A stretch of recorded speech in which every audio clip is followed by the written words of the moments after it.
So when I talk about my anxiety, I often acknowledge that the feelings I get when I have anxiety, I can't focus, I get tense muscles, I sometimes feel sick to my stomach, I start sweating.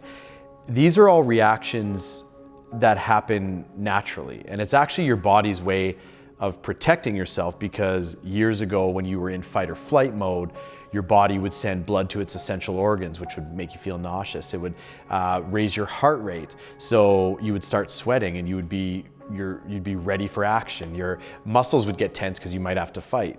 You would get super focused on the one fear that is potentially going to hurt you, and you couldn't focus on everything else around you. And these things actually happen naturally with anxiety. The problem that I have with myself is that those things happen to me without trigger. I wake up in the morning and I feel like I'm going to write a big test, try out for a team, go for a big job interview, and those things don't exist. That's the level of fear and anxiety and stress that I naturally have.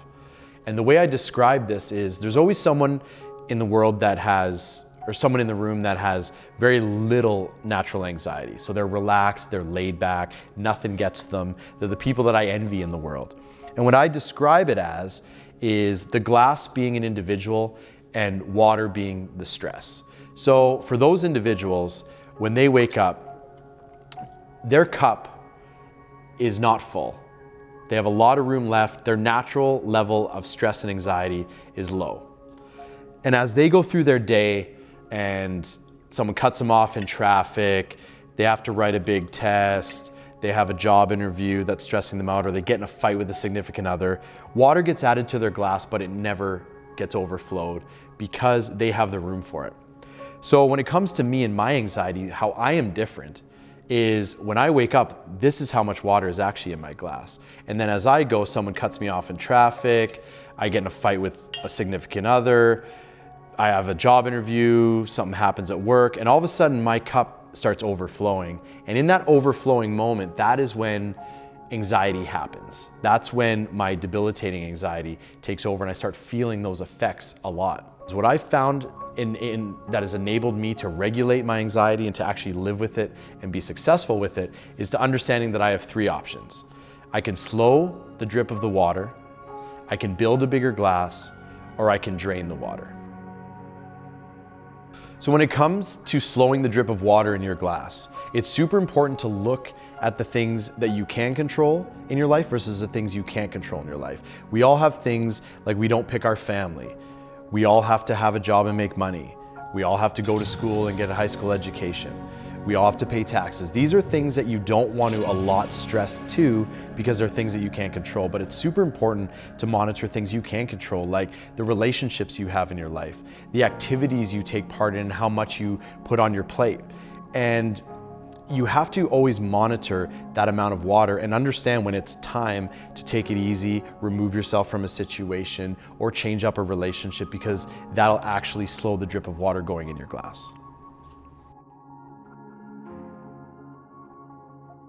So the second thing you can do, or that I've worked on in my life, is building a bigger glass. If you take this glass that is full and you can actually have the ability to build a bigger glass, you can actually see that all of a sudden there's more room and you're not hovering at the top where the anxiety exists. But what's super important to do is build resiliency. And what resiliency is an outlook in which you handle stress, or you handle things like failure, or you handle difficult situations. And if you can actually look at all the fears that you have and you can challenge yourself with yourself or by support to get through that fear and attempt and challenge yourself for it, you actually, on the other side, fear is less and stress is less. And all of a sudden, that thing that you feared yesterday that you challenged yourself to do, once you realize that it doesn't hurt you, it actually is less of a fear moving forward and your glass actually gets bigger. The last thing that you need to do is you need to drain your glass. So at the end of the day, you've lived your life, you've had things happen to you that add stress throughout your day, and your glass can be pretty full.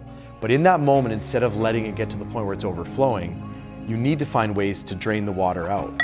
So you can wake up the next day and have less water in your glass. So we all have things that we do. We have healthy outlets and things that decompress us, that make us happier, that make us less stressed out.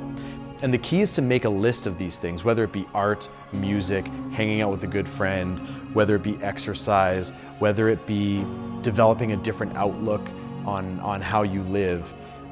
These things will actually allow you to drain the water and be refreshed. Although I've used these 3 techniques in order to manage my anxiety, there's also something that we need to understand, and that is that you can't just focus on one.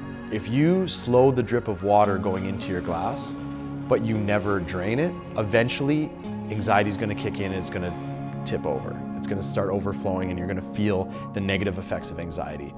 If you slow the drip of water, but you never build a bigger glass, eventually it's going to catch up and still overflow.